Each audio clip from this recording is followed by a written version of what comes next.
خام تیل آج $100 فی بیرل تک پہنچ گیا. بازار میں صرف تیل ہی مہنگا نہیں ہوا بلکہ امریکہ اور ایران کی یہ جنگ اب پوری دنیا کو بہت مہنگی پڑنے والی ہے. تیل کی تیزی سے بڑھتی ہوئی قیمتوں کا مطلب یہ ہے کہ عالمی سرمایہ کاروں نے مشرق وسطیٰ میں ایک نئی اور بہت بڑی جنگ کا خطرہ محسوس کر لیا.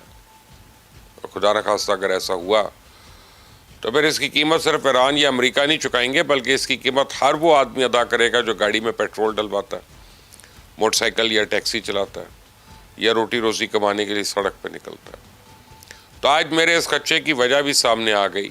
امریکن پریزیڈنٹ ڈونلڈ ٹرمپ نے آج خود اس بات کا اعلان کر دیا کہ وہ ایران کے خلاف ایک بڑے فوجی حملے کے امکان کا جائزہ لے رہے ہیں. ٹرمپ انتظامیہ نے اگرچہ ابھی تک اس حوالے سے کوئی حتمی فیصلہ نہیں کیا اور امریکن فوج کو بھی اس حوالے سے کوئی نیا حکم جاری نہیں کیا گیا, یعنی بڑے حملے کا فیصلہ ہونا بھی باقی ہے, لیکن پوری دنیا کو یقین ہے کہ پریزیڈنٹ ٹرمپ نے یہ بات یوں ہی تو نہیں کی ہے. خطے میں ضرور کچھ بڑا ہونے جا رہا ہے. میں آپ کو پریزیڈنٹ ٹرمپ کا ایک ویڈیو کلپ سنواتا ہوں, سنیں ذرا وہ کیا کہہ رہے ہیں. A massive attack, bigger than ever before.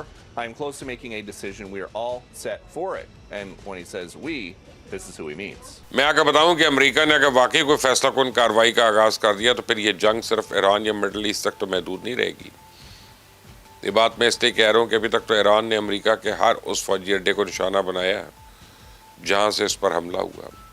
وہ فوجی اڈا چاہے اردن میں ہو یا کویت میں, UAE, بحرین یا قطر, کوئی بھی خلیجی ملک ایرانی حملوں سے محفوظ نہیں رہا.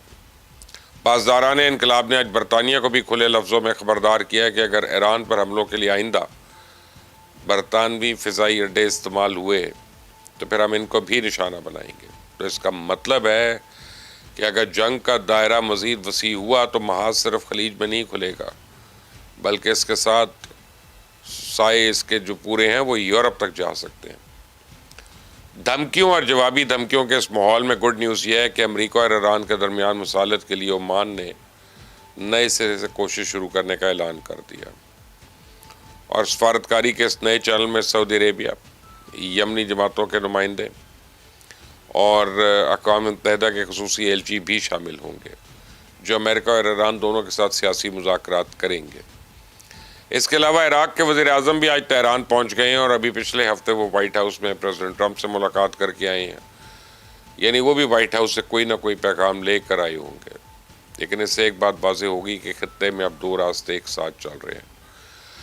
ایک راستہ فوجی دباؤ کا ہے اور دوسرا راستہ سفارتکاری کا. لیکن تاریخ گواہ ہے کہ جب میزائلز کی زبان اور مذاکرات کی زبان ایک ہی وقت میں بولی جانے لگے تو پھر حالات انتہائی نازک ہو جاتے ہیں.